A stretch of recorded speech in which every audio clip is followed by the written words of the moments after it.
Considering how crappy everything pays right now, I was beyond hyped when I found an opening for a night janitor paying $40 an hour in the rural-ass backwater swamp of Georgia.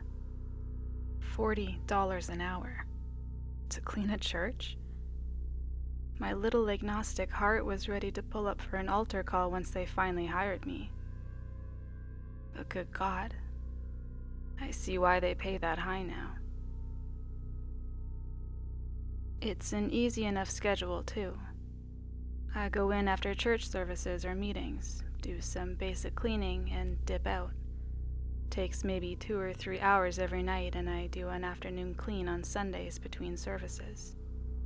So Mondays, Wednesdays, and Fridays, I do a couple of late nights, and it's all good.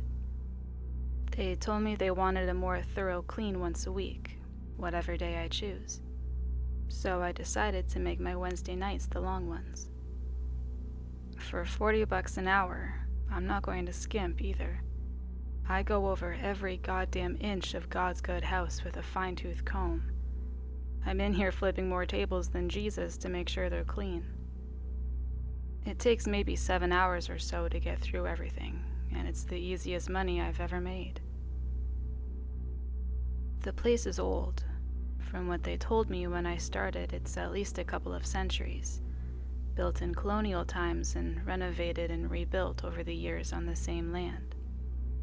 There's a little cemetery up behind it too, though many of the graves are too worn down to read at this point.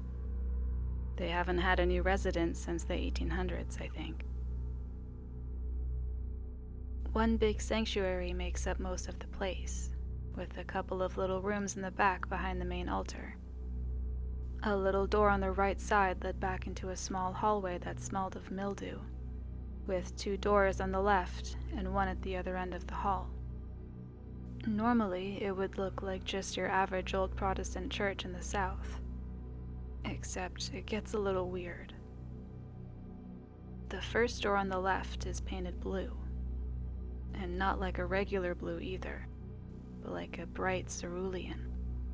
It's both padlocked and deadbolted from the outside though, and only the pastor, William, has a key to it. When I was talking to Anita, the treasurer who hired me, she told me she had no idea what was down there, but it was probably just old storage or something. I had to ask her again when she said down there, because we're in the heart of Georgia swamp country. If someone tries to make a basement around here, they're just going to get a room of crumbling mud and humidity. She assured me it was a cellar, though she was only told this by Pastor William.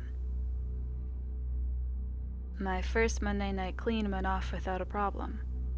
Went in and just ran a vacuum over the floor after a prayer group meeting. Tuesday I was off, so I just stayed home and played Shadow of the Erdtree. Wednesday night after service, I went in around 8:30 to start my cleaning. The only person left there was William at this point, but even then we only briefly passed each other as he was heading out. There was not much to say of the interaction though. We just exchanged pleasantries and he said he was off to get some shut-eye. I was just desperate to get into the church and out of the swamp heat. I got in, walked to the little supply closet in the back of the sanctuary and pulled out the vacuum.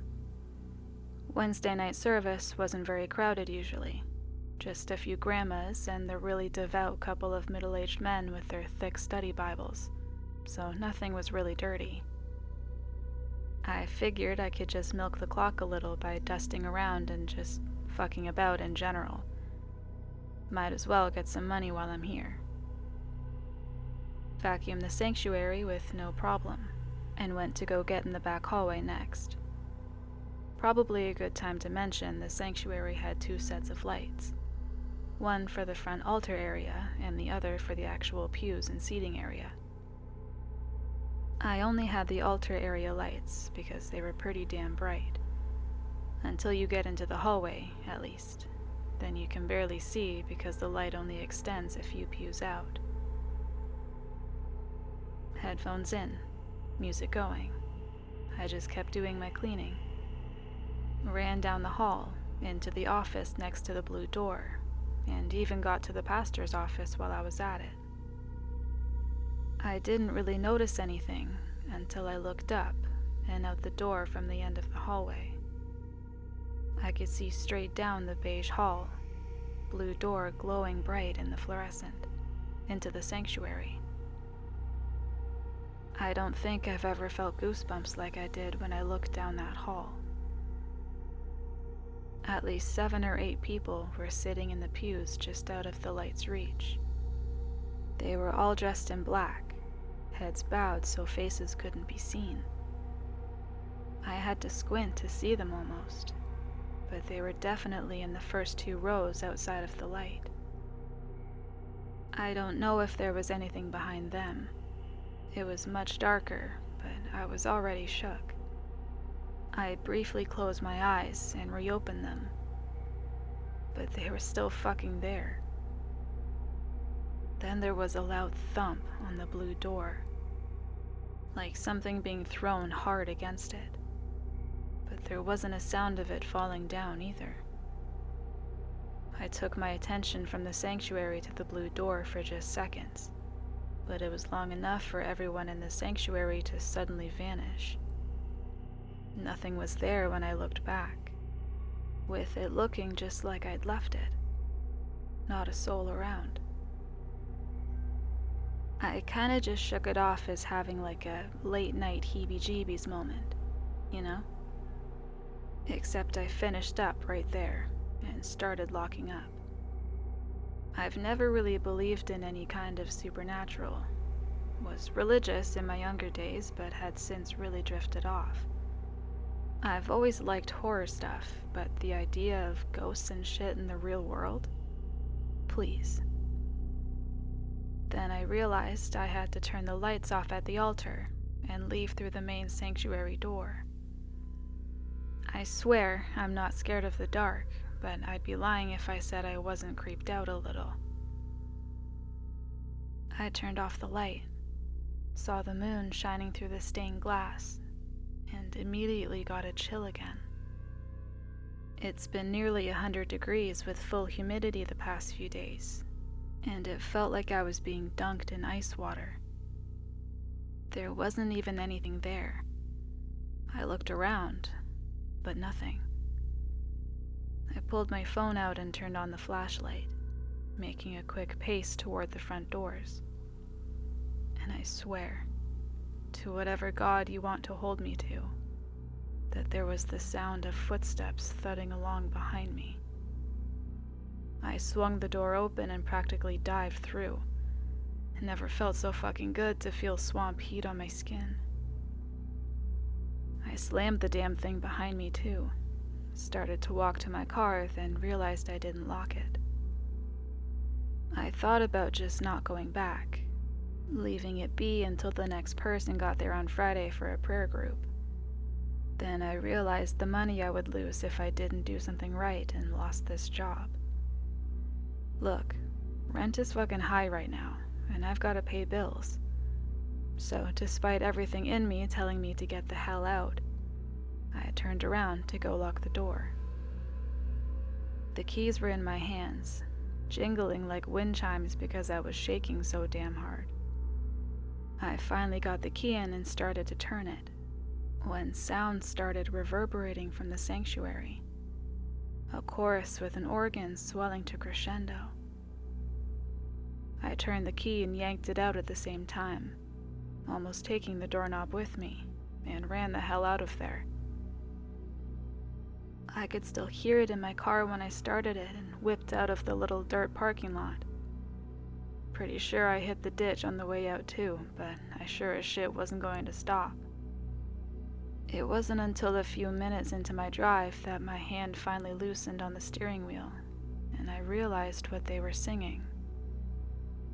I remember it from going to an old Baptist church with my grandma.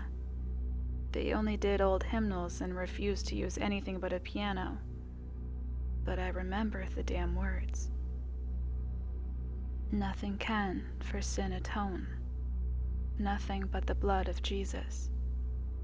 Not of good that I have done, Nothing but the blood of Jesus. I asked Anita about it on Friday night when I went in. Made sure I was out by nightfall this time, though. She said that she'd always thought there were angels around this place, keeping watch over the flock. Don't know how angelic that sounds, but I guess she hasn't been here alone after dark. When I told Pastor William about the thump coming from behind the blue door, he had the briefest flicker of something on his face. Then it was right back into smiling preacher mode, like fucking baby Billy. Told me there was a problem with possums digging into the basement and not finding their way out. I don't know that I really believe him. That sounded bigger than any possum I've ever seen, even the one that gets into my garbage every night that I started calling Round Ronald. No way a possum was going to get that fierce with a door. They canceled service Sunday, so I was off. Going back in tonight after the prayer meetings and doing a little cleaning. So I'll update if there's anything that happens. I want to chalk it up to just being in a strange place at night. But there's no way those chills were based on nothing. This shit keeps up. I might start praying while I'm there.